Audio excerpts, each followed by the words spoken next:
पापा के जाने के बाद माँ घर में अकेली थी। वह अपने दादाजी के कमरे में जाती रहती थी। ये देखकर मुझे बहुत अलग महसूस हुआ। एक रात मैं चुपचाप अपने दादाजी के कमरे में घुस गई। मैंने वहां जो देखा उससे मैं आश्चर्यचकित रह गई। माँ और दादाजी पति पत्नी जैसे एक दूसरे के साथ बिस्तर पर बैठे थे। नमस्कार दोस्तों, मेरा नाम ज्योति है। हम 3 भाई बहन थे। मेरे पिता एक सरकारी कर्मचारी थे। वह पिछले साल चल बसे थे। पापा के जाने का माँ को बहुत सदमा लगा। मैं घर में सबसे बड़ी लड़की थी।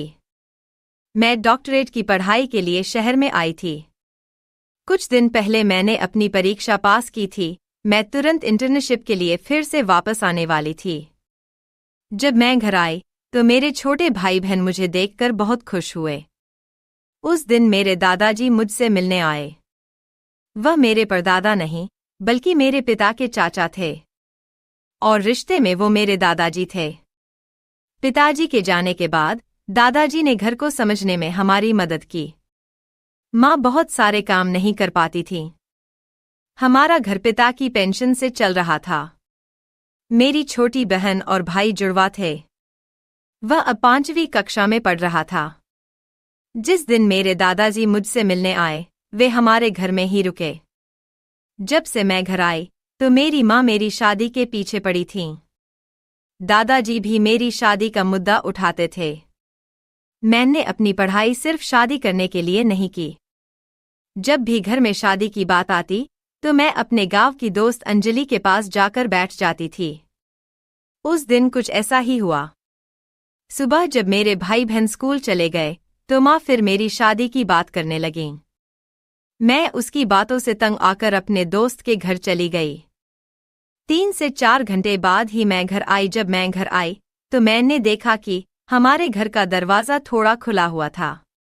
मैं अंदर गई तो मुझे किचन में मेरी माँ नहीं दिखी। मैंने अपनी माँ को आवाज़ दी।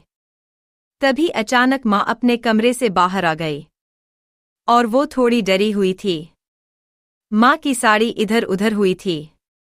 मैंने उनसे पूछा कि क्या हुआ माँ, तुम इतनी डरी हुई क्यों हो? तभी माँ ने कहा, कुछ नहीं, मैं तो बस अपने कमरे में कपड़े की अलमारी ठीक कर रही थी और तुमने जोर से आवाज़ लगाई तो मैं जल्दी से बाहर आ गई। आते समय मेरा पैर मेरी साड़ी पर पड़ गया और साड़ी भी उतर गई। तुम्हारी तेज आवाज़ सुनकर मैं बिना साड़ी पहने ही उसे लपेटकर बाहर आ गई। अब बताओ क्या हुआ है? कुछ नहीं, मैंने तुम्हें देखा नहीं तो तुम्हें जोर से आवाज़ दी, तू पागल लड़की है। ऐसा कहते ही माँ अपने कमरे में वापस चली गई। मैं उसके पीछे पीछे चली गई। तभी मैंने देखा कि माँ के कमरे की खिड़की खुली हुई थी। मैं माँ के पास जाकर उनके कमरे में बैठ गई। तभी मैंने उसके बिस्तर पर पुरुषों की घड़ी पड़ी देखी। जब मैंने अपनी माँ से इस बारे में पूछा तो उन्होंने बताया कि हमारा सचिन कहीं से कुछ भी ले आता है। यह घड़ी उसके स्कूल जाने से पहले यहीं पड़ी थी। डॉक्टर महोदया, आपने अभी केवल अपनी चिकित्सा शिक्षा पूरी की है, रिजल्ट आना अभी बाकी है। माँ ने कहा, फालतू सवाल मत पूछो। अगले दिन माँ का चचेरा भाई सागर घर आया। माँ का कोई सगा भाई नहीं था। जब मेरे पिताजी थे तब भी मैंने सागर मामा को घर आते देखा था। सागर मामा कई महीनों के बाद हमारे घर आए। उन्होंने कहा कि गांव की पंचायत में कुछ काम है और इसके लिए वो कुछ दिन हमारे घर पर ही रुकने वाले हैं। एक दिन जब हम खाना खा रहे थे तो माँ हम सब के लिए खाना बना रही थी। जैसे ही माँ मामा के प्लेट में खाना डाल रही थी, मामा ने अचानक माँ का हाथ पकड़ लिया। लेकिन जैसे ही मेरी नज़र उन दोनों पर पड़ी तो मामा ने झट से माँ का हाथ छोड़ दिया। मेरी माँ दिखने में बहुत सुंदर थी। हमारे पिता ने उन्हें बहुत कम उम्र में ही छोड़ दिया था। मेरी माँ की शादी बहुत कम उम्र में हो गई थी। माँ केवल 32 साल की थीं। ऐसा कोई नहीं कहेगा कि उसके 3 बच्चे हैं। मैं खाना खाते हुए मामा को देख रही थी। वह माँ की ओर देख रहे थे। खाना खाने के बाद रसोई में बर्तन धोते समय मैंने माँ से कहा, माँ, मामा आपको बार बार देख रहे थे। मुझे यह बिल्कुल पसंद नहीं है। उसे कल अपने घर से जाने के लिए कहो। इतना कहते ही माँ बोली, ज्योति बेबी, हमें सिर्फ किसी के देखने से उसे गलत समझना नहीं चाहिए। वह मर्द है, गलती से मेरी तरफ नजर पड़ गई होगी। अब तुम्हारे पिता नहीं रहे। हमें कभी भी किसी की भी जरूरत पड़ सकती है। ऐसे ही रिश्ते को तोड़ा नहीं जा सकता। माँ सही थी। मामा जी की नजर गलती से उस पर से पड़ गई होगी। मैं माँ को लेकर कुछ ज्यादा ही चिंतित थी। तो मैंने जरूर मामा की बुरी नजर देखी होगी। उस दिन आधी रात को मैंने मामा को घर से निकलते हुए देख लिया। मैं बाहर गई तो वह माँ के कमरे की खिड़की के बाहर चक्कर लगा रहा था। उसने मुझे देखा और तुरंत घर के अंदर चला गया। अगली सुबह मामा अपने काम के लिए घर से निकल गए। उसके बाद मैं अपने दोस्त के घर चली गई। मेरी दोस्त अंजलि के घर पर एक लैपटॉप था और इसीलिए मैं उसके पास जाती थी। मुझे अपनी पढ़ाई के लिए एक लैपटॉप की जरूरत थी और यह हमारे घर में नहीं था। उस दिन मैं घर गई, आज भी दरवाज़ा अंदर से बंद था। मेरे घंटी बजाने के 30 मिनट बाद माँ ने दरवाज़ा खोला। माँ ने मुझे देखकर कहा कि आज तुम जल्दी आ गए। माँ सुबह नहा चुकी थी, फिर भी वो दोबारा नहाने चली गई थी। शायद वह घर के काम से थक गई थी। मैं अक्सर रात में देर तक जागती रहती थी। हम 3 भाई बहन एक कमरे में सो रहे थे। माँ का कमरा दूसरा था। कभी कभी छोटा भाई भी उसके साथ सोता था।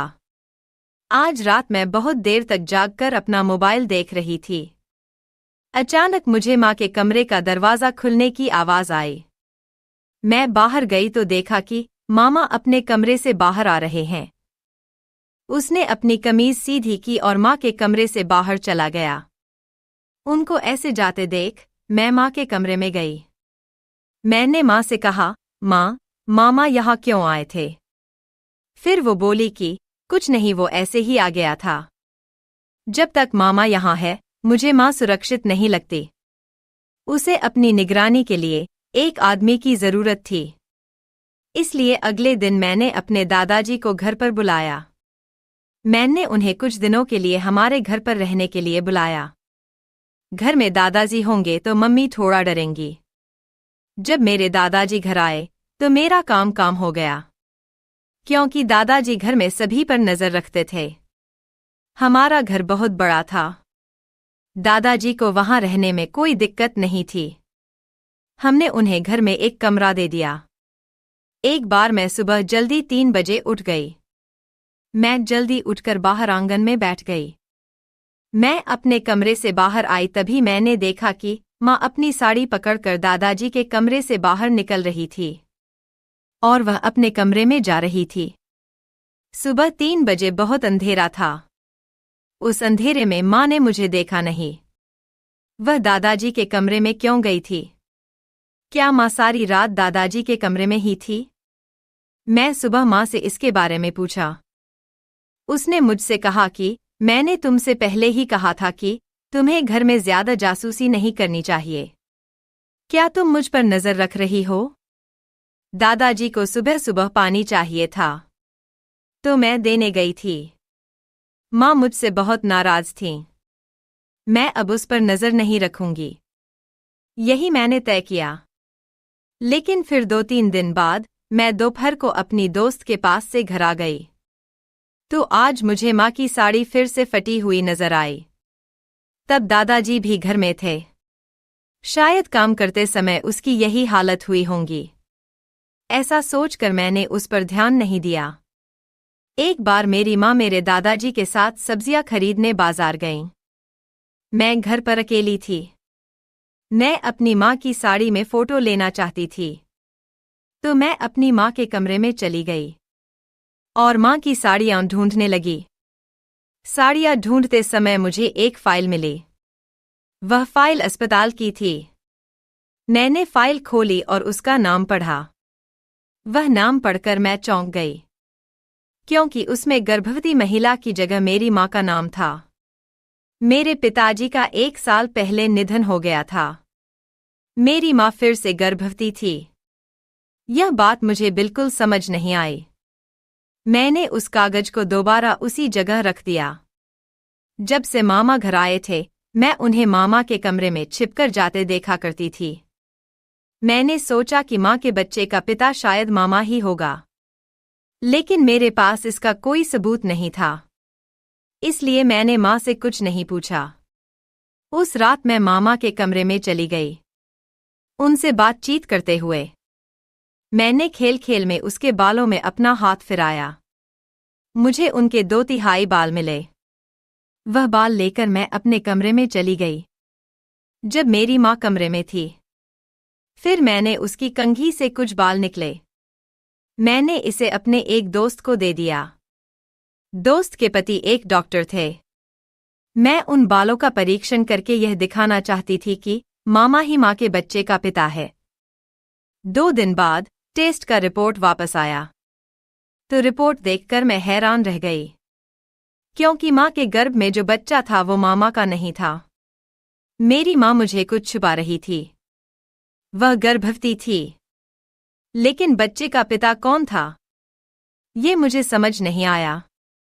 मां के कुछ दस्तावेजों से मुझे शक हुआ। कुछ दिन बाद मैंने देखा कि मामा रात को मां के कमरे की खिड़की से झांक रहे थे और वीडियो बना रहे थे। मैंने उसे रंगे हाथ पकड़ लिया और उसका वीडियो भी बना लिया। मामा मुझे देखकर डर गए। मैं यह भी समझती हूं कि जिस डॉक्टर को मैंने डीएनए जांच के लिए सैंपल दिया था, वह डॉक्टर मामा का दोस्त है। मामा ने जरूर वह रिपोर्ट बदल दी होगी। मुझे उस आदमी पर शक था। मैंने उसे मां के कमरे में चोरी छिपे घुसते हुए रंगे हाथों पकड़ लिया। मैंने उनसे कहा, मामा, आप तो मां के भाई हो, आपको अपने रिश्ते के बारे में पता नहीं है क्या? तुमने मेरी मां को इतनी गंदी नजर से देखा। अब मैं तुम्हें पुलिस के हवाले कर दूंगी। आपका बच्चा मेरी मां के गर्भ पल रहा है। तुम मामा नाम पर कलंक हो। मेरे इतना कहते ही मामा बोले, ज्योति, तुम क्या बात कर रही हो? मेरी नजर तुम्हारी मां पर थी, पर बुरी नहीं, अच्छी थी। मुझे उससे प्यार था। मैं उससे शादी करके तुम्हारा और उसका ख्याल रखने को तैयार था। अब मैं उसके प्रति अपने प्यार का इजहार करने के लिए यहाँ आया हूँ। लेकिन यहाँ जो मैं देख रहा हूँ, उससे मैं उससे बिल्कुल भी प्यार नहीं करता। पिछले कुछ दिनों से मैं जो देख रहा हूँ, शायद वह अब भी तुम्हारी आंखों से छिपा हुआ है। फिर मामा ने अपना मोबाइल मेरे हाथ में दे दिया। उसने मुझे वह वीडियो दिखाया जो उसने मां के कमरे में घुसकर बनाया था। वो वीडियो देखकर मेरी आंखें खुली रह गईं। मेरी मां और दादाजी, उन दोनों के बीच एक अनचाहा रिश्ता था, और यह सब मुझे उस वीडियो को देखने के बाद पता चला। वो सब देखकर मैं दंग रह गई। लेकिन मामा ने अगले दिन यह खबर पूरे गांव में फैला दी। जब दूसरे रिश्तेदारों को उनके नए रिश्ते के बारे में पता चला, तो उन्हें मां और दादा की शादी मंजूर नहीं थी। जब मुझे सब समझ आ गया तो मैंने बहुत गुस्से में अपनी मां से कहा कि उसने मेरा भरोसा तोड़ा है। मैं उसे कभी माफ नहीं करूंगी। मां, तुम दादाजी से शादी के बारे में कैसे सोच सकती हो? मैंने उससे यह पूछा। मां ने कहा कि तुम्हारे पापा के जाने के बाद मैं बहुत अकेली हो गई थी। मुझे 3 बच्चों की देखभाल करनी थी। उस वक्त दादाजी ने मेरी बहुत मदद की। तुम्हारे पापा की 15,000 पेंशन से मैं घर का खर्च चलती हूँ। कई बार दादाजी ने तुम्हारी शिक्षा के लिए पैसे भेजे हैं। यह सहयोग मुझे मेरे रिश्तेदारों से नहीं मिला। तुम्हारे पिता के जाने के बाद मुझे इसी एक आदमी ने सहारा दिया। हम दोनों एक दूसरे से प्यार करते हैं। मां किसी की बात सुनने को तैयार नहीं थी। दादाजी उससे प्रेम करते थे। वह एक पिता के रूप में हम 3 भाई बहनों की देखभाल करने के लिए तैयार थे। वह इतने भी बूढ़े नहीं थे। मेरी मां और दादाजी ने बाद में शादी कर ली और साथ रहने लगे। मां के गर्भ में पल रहा बच्चा दादाजी का था, यानी मेरे दादाजी मेरे पिता बन गए। पहले तो मुझे इस बात पर गुस्सा आता था लेकिन बाद में मैं उनके साथ अपने पिता की तरह रहने लगी। मेरे असली पिता के निधन के बाद माँ बहुत दुखी हुई थी, लेकिन अब वह बेहद खुश हैं और हम सब बहुत खुश हैं। दोस्तों, प्यार की उम्र, रंग या रूप से कोई लेना देना नहीं होता। यह सच है। धन्यवाद।